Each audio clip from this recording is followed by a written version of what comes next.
एक मर्तबा एक यूनिवर्सिटी में खूबसूरत तकरीब मुनक्किद हुई जिसमें तलबा और इसातिज़ा इस्लाम और साइंस के बेहतरीन ताल्लुक पर बात कर रहे थे। प्रोफेसर अली, जो कि एक मशहूर साइंसदान भी थे, स्टेज पर आए और मुस्कुराकर बोले, इस्लाम और साइंस को अलग समझना आज की सबसे बड़ी गलती है। वो अपनी बात को वाज़े करते हुए बोले, हजारों साल पहले जब लोग आसमान के सितारों को सिर्फ देखते थे, कुरान ने साइंस की एक पहलू पर रोशनियां डाली थी।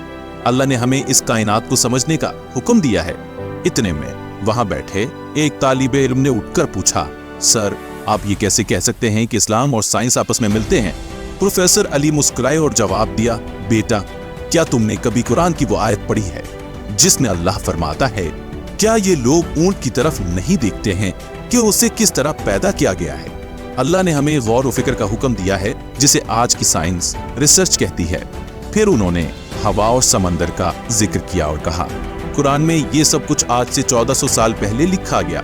आज के साइंसदान अब जाकर ये समझते हैं कि समंदर के पानी की ताकत और आसमान के बादल मिलकर बारिश लाते हैं, लेकिन कुरान ने तो पहले ही इसका जिक्र कर दिया था। फिर एक और तालिबे इल्म ने सवाल किया, सर, इस्लाम सिर्फ रूहानियत की बातें क्यों करता है? प्रोफेसर अली ने नरमी से जवाब दिया, इस्लाम रूह और जिस्म दोनों को समझता है।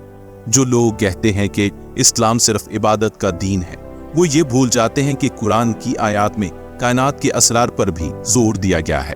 तुम नमाज पढ़ते हो, लेकिन ये भी इल्म है कि नमाज में एक मखसूस अंदाज है जो तुम्हारी सेहत के लिए फायदेमंद है। साइंस को हमारे दीन ने रूहानी और दुनियावी दोनों पहलू दिए हैं। गुफ्तगू के इख्तिताम पर प्रोफेसर अली ने कहा, बेटा, अगर तुम सच्चे मुसलमान हो तो तुम अच्छे साइंसदान भी बन सकते हो। इस्लाम कहता है, इल्म हासिल करो, और ये सिर्फ रूहानी इल्म नहीं बल्कि दुनिया का इल्म भी है। हर साइंसदान जो कुरान और साइंस को मिलाता है वो इस्लाम के हकीकी मुकाम को समझता है।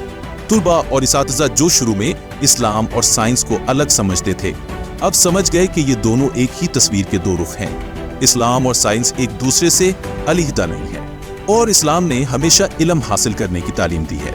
साइंस और इस्लाम का ये रिश्ता हमें आज भी कामयाबी का रास्ता दिखाता है।